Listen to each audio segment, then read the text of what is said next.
Bem, pessoal, fala de psicopatia, que vocês perguntaram aqui, falando, Júlio, o que é isso, psicopata? Tem a ver com neuro, tem a ver com cérebro mesmo, né? É uma coisa só psicológica, né? Em primeiro lugar, para vocês entenderem, a psicopatia, né? Normalmente, né? Às vezes tem termos que a gente utiliza de forma corriqueira, e quando você vai ver nos critérios, né, DSM, né, eles usam outros termos, né? A sociopatia, né? Transtorno de personalidade antissocial, são o quê? São pessoas que habitualmente têm uma dificuldade de adequação social. Essas pessoas com dificuldade de adequação social, dentro dos próprios critérios que a psiquiatria usa, né, ela tem alguns critérios que acabam preenchendo para algumas doenças. Da mesma forma que a gente tem critério para transtorno de ansiedade, critério para depressão, tem os critérios também para esses pacientes que têm o transtorno de personalidade antissocial. De um modo geral, são pessoas que corriqueiramente, né, estão muito mais propensos a cometer algum evento de violência, burlar as leis, né? Para vocês terem ideia, a maioria dos trabalhos coloca que quase 1% da população mundial tem esses transtornos, né? Lembrando, né, não é porque a pessoa tem esse transtorno que ela vai ser um criminoso. Tem pessoas que têm um transtorno, mas ela consegue sobreviver, trabalha, né? Ela consegue entender melhor.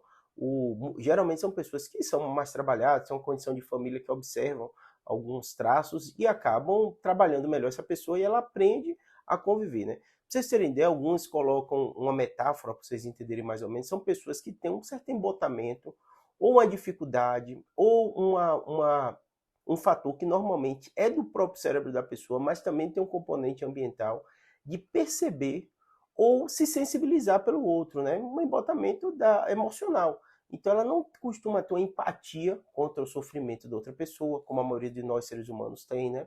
É uma coisa bem cerebral, né? Nosso sistema límbico é assim, a gente acaba tendo esse sentimento de compaixão, tudo isso. Alguns usam a metáfora, para vocês entenderem, é como se fosse uma miopia dos sentimentos alheios. Então, a pessoa, quando tem um objetivo, ela vai com aquele objetivo e não está nem aí se alguém está sofrendo, se alguém está fazendo alguma coisa. Né?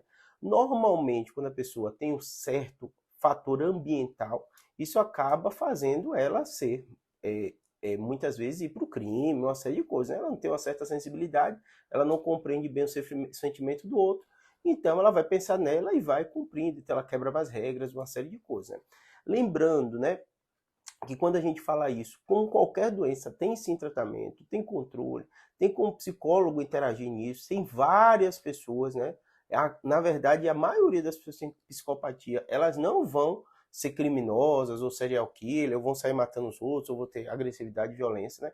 Tem um fator do cérebro da pessoa, mas também existe o fator comportamental e ambiental. Então, muitas das pessoas acabam, até trabalho mostrando em algumas profissões, né? Próprio cirurgião, né, empresários, pessoas que acabam, mercado financeiro, conseguem utilizar essas características dela pessoal para se sair bem na profissão, né?